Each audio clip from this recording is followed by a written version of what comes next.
katangahan ni VP Sara, no, sa totoo lang, hindi siya abogado. Bakit ka mo unang-una abogado ka?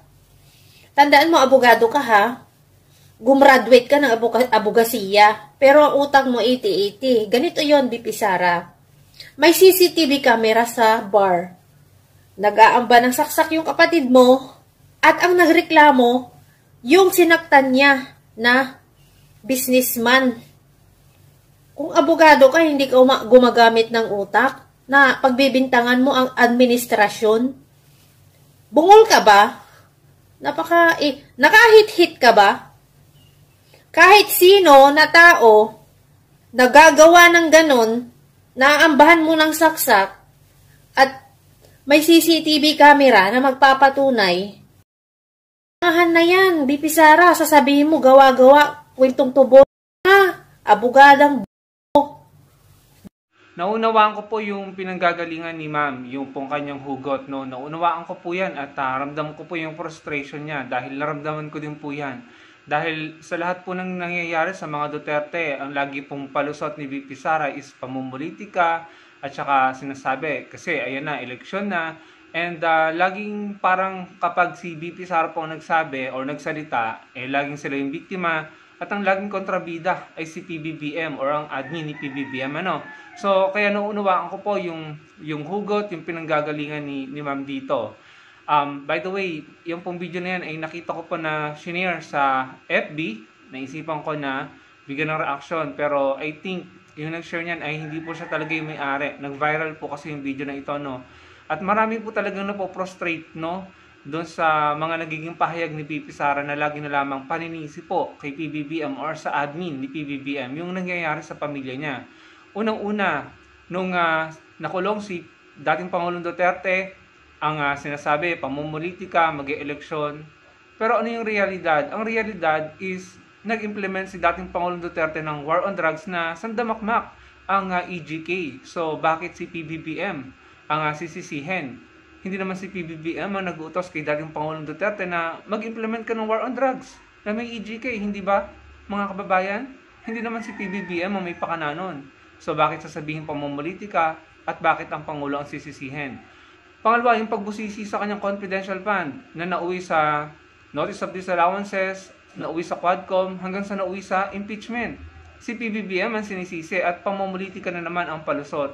Bakit? Si PBBM ba? Mga Pilipino ba ang naggamit or sinasabing naglustay nung daan-daang milyong halaga ng confidential fund?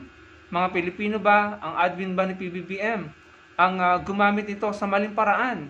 Hindi po ba si VP Sara ang nakakitaan ng mga ganon? Kaya nabusisi, kaya nagkaroon ng Notice of Disallowances, pinagpapaliwanag siya, hindi naman siya nagpapaliwanag, hindi naman siya nakikipag-cooperate sa Quadcom, hanggang sa nauwi sa impeachment. At tapos yung mga sinabi niya sa Pangulo, yung pagbabanta at kung ano-ano pa na nabunyag, no?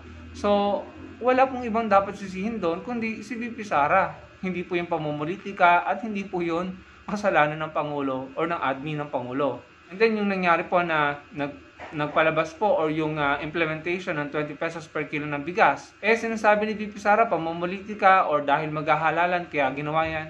Samantalang yan po ang isa sa pangarap ng Pangulo ng eleksyon. Ini-implement lang niya ngayon.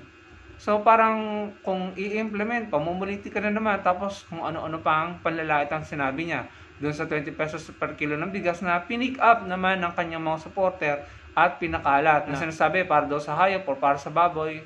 Hindi po ba napakamaling-mali mga kababayan?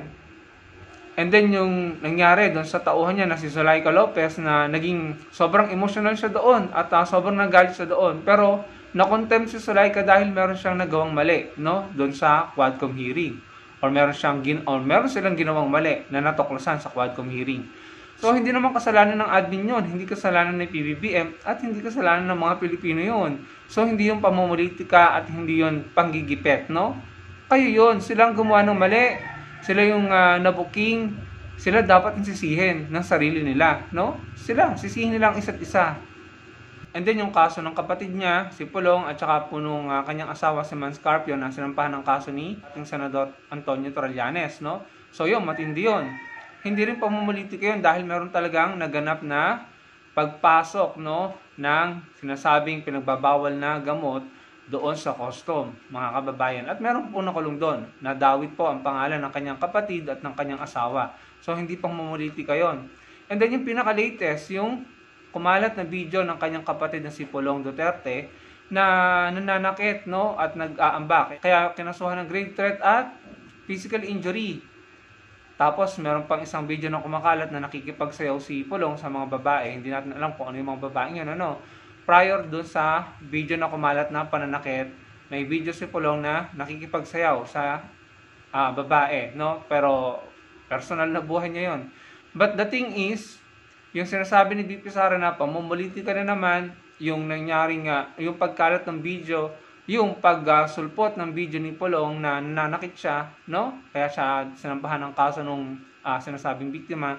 Pamumulitika na naman po ang palusot ni VP Sara at tila, ayan, may paninisi na naman po sa admin.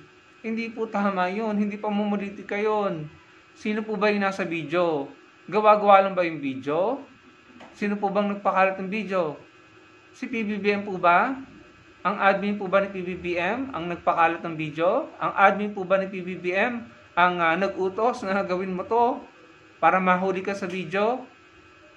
Pinuwersa po ba ni PBBM si Pulong na, oy, manakit ka nang mahuli ka sa video at nang maipakalat ito? Si PBBM po ba ang nag-utos kay Pulong na gawin niya yung ginawa niya sa video? Diba hindi mga kababayan? So bakit pamumulitika na naman po ang palusot ni VP Sara at bakit tila si PBBM or ang admin niya ang sinisisi, mga kababayan? Kaya po naramdaman ko yung frustration ni ate. Ako po yung napoprostrate din kung bakit lagi na lang ganun ang palusot ni VP Sara. Parang ito si Senator Amy ang sinisisi sa pagbagsak ng ratings niya or ng ranking niya, no? Sa labanan ng mga senador sa May 12.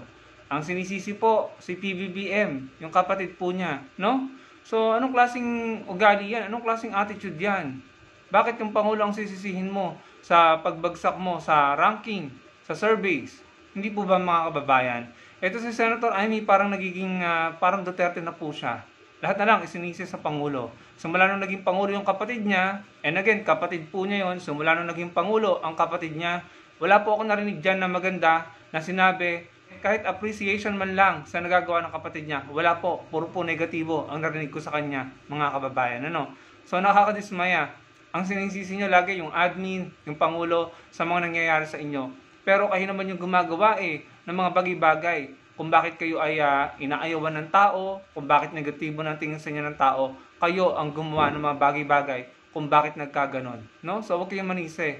Be accountable. Yan ang hirap sa inyo Gagawa kayo ng mga bagay-bagay tapos sisisi nyo sa iba. Hindi po ba mga kababayan? Kayo po, ano pong masasabi niyo dyan sa lagi na lamang palusot ni VP Sara na lagi na lamang pamumulitika, no? Ang dating tila nagiging biktima sila, sila naman yung gumagawa ng mga bagay-bagay, no? Kung bakit sila ang napapahamak, nakakasuhan at nakukulong. Ano pong masasabi niyo dyan mga kababayan? Ilagay niyo lang sa comment section below. Sana po i-like yung video natin at magkita-kita po tayo sa susunod kong video. Salamat po.